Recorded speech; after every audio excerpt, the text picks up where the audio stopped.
As people move into the later stages of life, many discover that one of the most profound shifts is not physical, but relational. Friends may drift apart, children grow up and begin their own lives, colleagues retire. The home becomes quieter, and time stretches out in unfamiliar ways.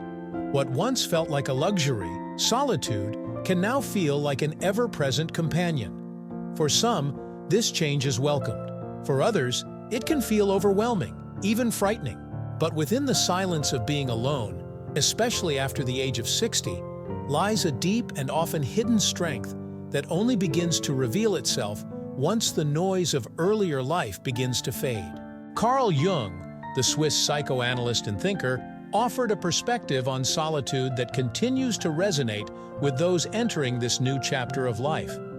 He saw solitude not as a void, but as fertile ground for personal transformation. Jung believed that the second half of life, particularly after midlife, is not meant to be a repetition of the first. Rather, it is a time of inward return, a turning toward the soul.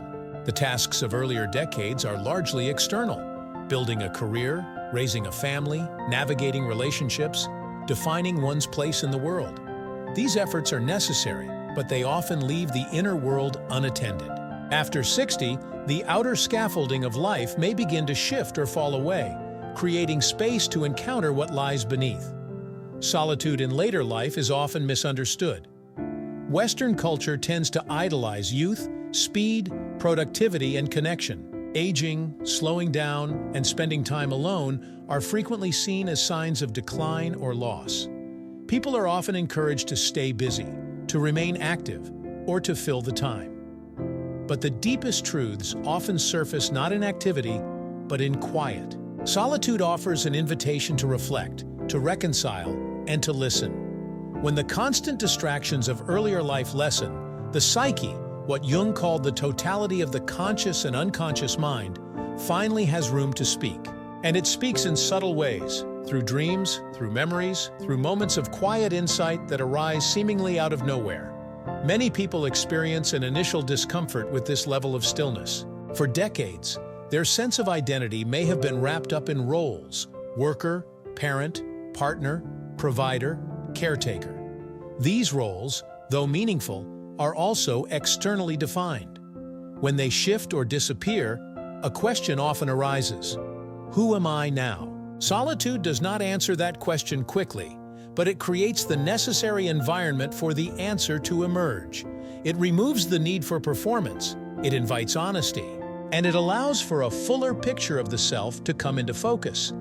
Not just the self others have known, but the one that has been forming quietly in the background for a lifetime. Jung wrote extensively about the concept of individuation, which he described as the process of becoming whole. In his view, the goal of life is not to be perfect, but to be complete, to bring all parts of the self into awareness, including those that have been suppressed, neglected, or hidden.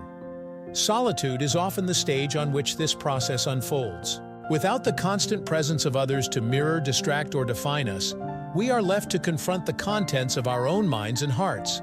This confrontation can be challenging, but it can also be deeply liberating. It allows for healing, for understanding, and for integration. In practical terms, solitude after 60 can take many forms. For some, it involves spending more time in nature, walking, gardening, watching the seasons change. Nature has a way of soothing the nervous system, of offering perspective, of reminding us that change is natural and necessary. For others, solitude may involve creative pursuits: painting, writing, playing music, or crafting. These activities are not merely hobbies.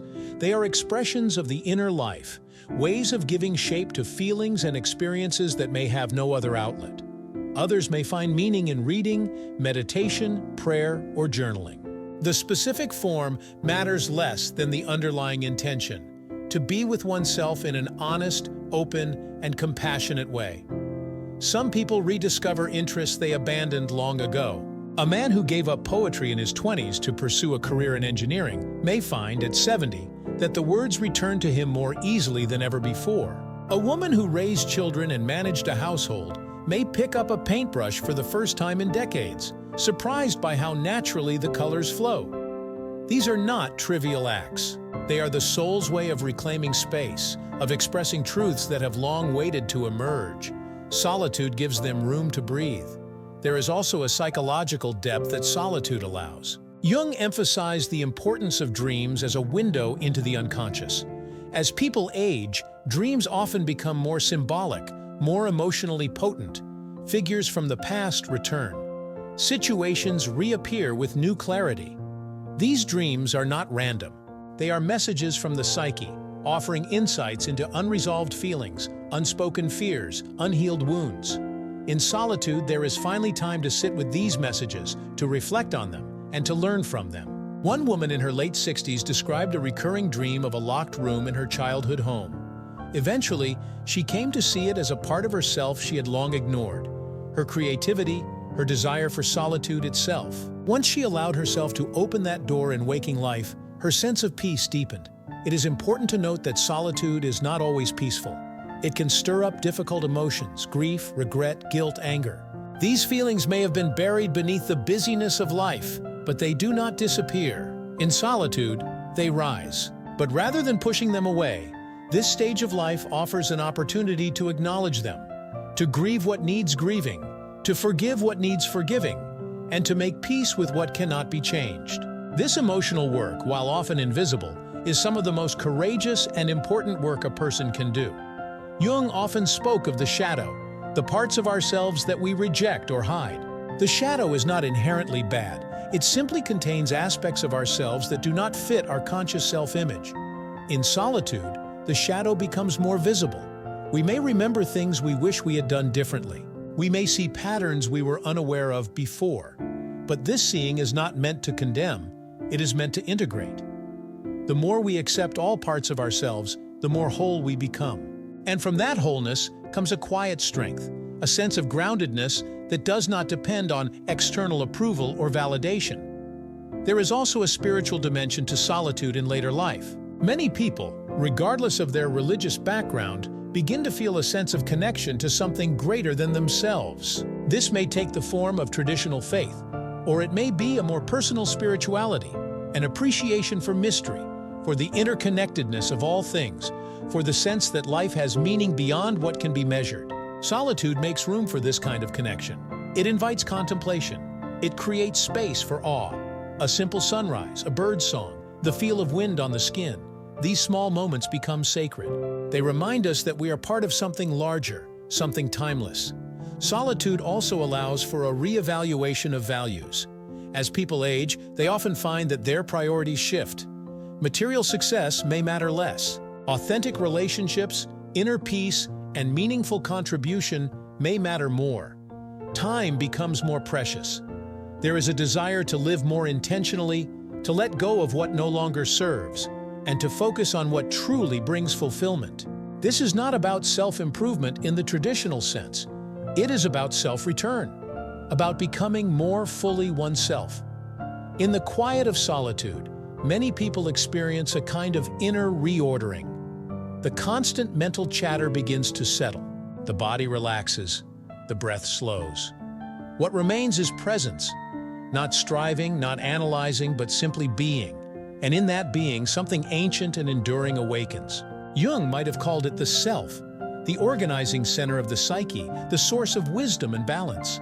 Others might call it the soul, the true self, or the inner light. Whatever the name, it is there, waiting to be heard. This hidden strength is not loud. It does not announce itself. It does not seek recognition. It is steady, quiet, and deeply resilient. It allows a person to face life's changes with grace, to adapt without losing themselves, to suffer without collapsing, to love without clinging, to age without bitterness.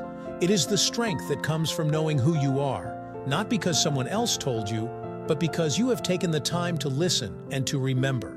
This journey of solitude is not linear. It has its rhythms. There will be days of joy and days of sadness, times of clarity and times of confusion. But over time, a pattern emerges. The heart becomes more open. The mind becomes more still. The soul becomes more visible. And life, in all its complexity, begins to feel more whole. In this way, being alone after 60 is not a failure or a tragedy.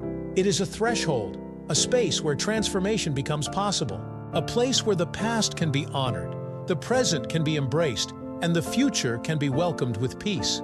It is where the masks can finally fall away, and the face beneath them, weathered, wise, and beautiful, can be seen, not just by others, but by oneself. And in that seeing, something powerful is reclaimed. Not the power of control or status, but the quiet power of presence, the strength to sit with what is, the courage to feel, the grace to forgive, the wisdom to let go, and the deep, enduring joy of simply being here, fully and freely as oneself. That is the hidden strength of being alone after 60, and it is a gift waiting patiently, silently, for those ready to receive it.